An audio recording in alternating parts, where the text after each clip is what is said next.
नमस्कार विद्यार्थी मित्रांनो, ITI इलेक्ट्रिकल ई स्टडी या चॅनलद्वारे इलेक्ट्रिशियन द्वितीय वर्ष थेरी यामध्ये आपले सर्वांचे स्वागत आहे.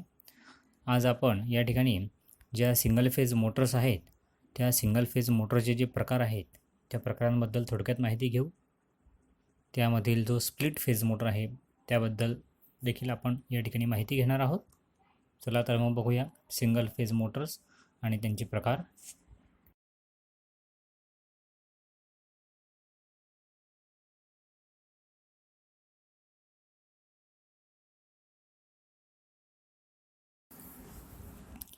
ज्या सिंगल फेज मोटर आहेत त्या सिंगल फेज मोटरचे एकूण 5 प्रकार पडतात.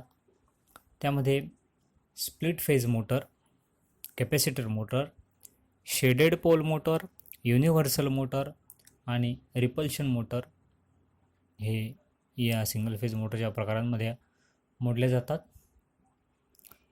त्यापैकी जी कॅपॅसिटर मोटर आहे त्या कॅपॅसिटर मोटरचे 3 प्रकार पडतात. Capacitor start motor, capacitor start capacitor run motor आणि परमनंट कॅपॅसिटर मोटर. त्याचबरोबर जी रिपल्शन मोटर आहे त्या रिपल्शन मोटरचे देखील प्लेन रिपल्शन मोटर, त्यानंतर repulsion start induction run motor आणि रिपल्शन इंडक्शन मोटर अशा पद्धतीचे प्रकार या सिंगल फेज मोटरचे पडत असतात. आता आपण ज्या स्प्लिट फेज मोटर्स आहेत सिंगल फेज या प्रकारामधल्या ज्या स्प्लिट फेज मोटर्स आहेत त्याबद्दलची थोडक्यात माहिती घेऊ. ह्या ज्या मोटर्स आहेत या मोटरचा जो स्टेटर आहे हा स्टेटर 3 फेज इंडक्शन मोटरच्या स्टेटरसारखाच असतो. या मोटरचा जो स्टेटर आहे हा 3 फेज इंडक्शन मोटरच्या स्टेटरसारखाच असतो आणि जो रोटर आहे हा मात्र स्क्विरल केज असतो. रोटर हा स्क्विरल केज या पद्धतीचा असतो. या मोटरच्या स्लॉटमध्ये या मोटरच्या स्टेटर स्लॉटमध्ये सिंगल फेज सप्लायची स्टार्टिंग आणि रनिंग अशा दोन वायंडिंग या ठिकाणी जोडलेल्या असतात. जी रनिंग वायंडिंग आहे त्या रनिंग वायंडिंगचा इंडक्टन्स हा जास्त ठेवलेला असतो तर रेजिस्टन्स हा कमी असतो. ही जी रनिंग वायंडिंग आहे ती रनिंग वायंडिंग नेहमी जे स्टेटर स्लॉट आहे त्या स्टेटर स्लॉटच्या तळाशी बसवलेली असते आणि या रनिंग वायंडिंगच्या वर इलेक्ट्रिकली 90 अंशामध्ये एक स्टार्टिंग वायंडिंग बसवलेली असते. रनिंग वायंडिंगच्या तुलनेमध्ये जी स्टार्टिंग वायंडिंग आहे त्या स्टार्टिंग वायंडिंगचा जो रेजिस्टन्स आहे तो रेजिस्टन्स जास्त असतो व इंडक्टन्स मात्र कमी असतो. ही स्टार्टिंग वायंडिंग जी आहे ती स्टार्टिंग वायंडिंग फक्त मोटर ज्यावेळेस स्टार्ट होते म्हणजे मोटर ज्यावेळेस सुरू होते ती सुरू होतानाच सर्किटमध्ये जोडलेली असते. सर्किट एकदा मोटर जर सुरू झाली की ती सर्किटमधनं बाजूला होते म्हणून या वायंडिंगला आपण स्टार्टिंग वायंडिंग असं म्हणत असतो. मोटर चालू असतानाच फक्त ही स्टार्टिंग जी वायंडिंग आहे मोटर चालू असताना सर्किटमध्ये असते आणि मोटर चालू झाल्यानंतर ही जी वायंडिंग आहे ही वायंडिंग सर्किटच्या बाहेर असते.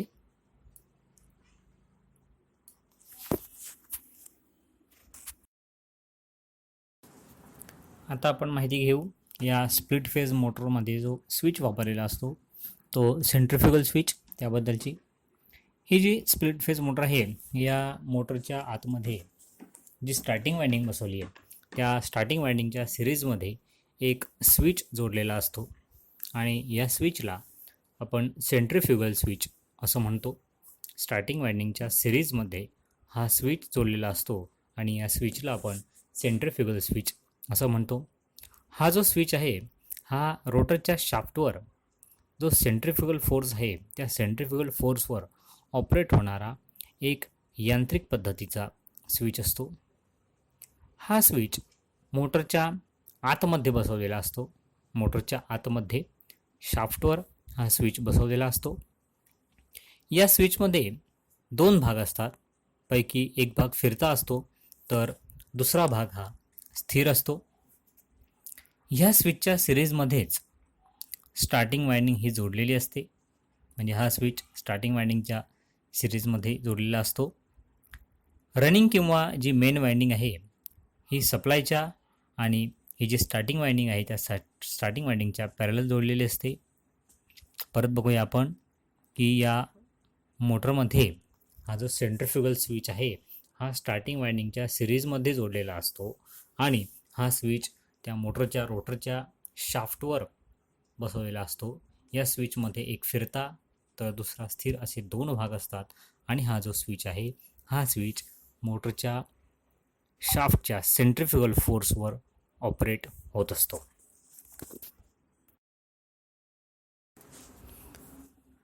हा जो सेंट्रिफ्युगल स्विच आहे हा स्विच शाफ्टवर बसवलेला असतो, रोटरच्या शाफ्टवर बसलेला असतो. पैकी या स्विचचा जो फिरणारा भाग आहे, या सेंट्रिफ्युगल स्विचचा जो फिरणारा भाग आहे तो फिरणारा भाग रोटरच्या शाफ्टवर बसवतात आणि जो स्थिर भाग आहे हा मोटरच्या एंड प्लेटवर आतील बाजूने बसलेला असतो. या स्विचचा जो स्थिर भाग आहे या स्थिर भागाला 2 कॉन्टॅक्ट पॉईंट असतात.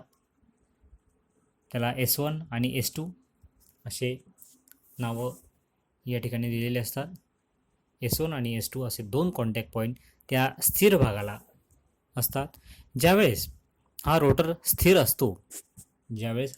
स्थिर असतो तेव्हा जो फिरणारा भाग आहे त्या फिरणाऱ्या भागाची जी इन्सुलेटिंग रिंग आहे ती इन्सुलेटिंग रिंग त्या ठिकाणी असलेल्या स्प्रिंग टेन्शनमुळे आतील बाजूने दबलेली असते.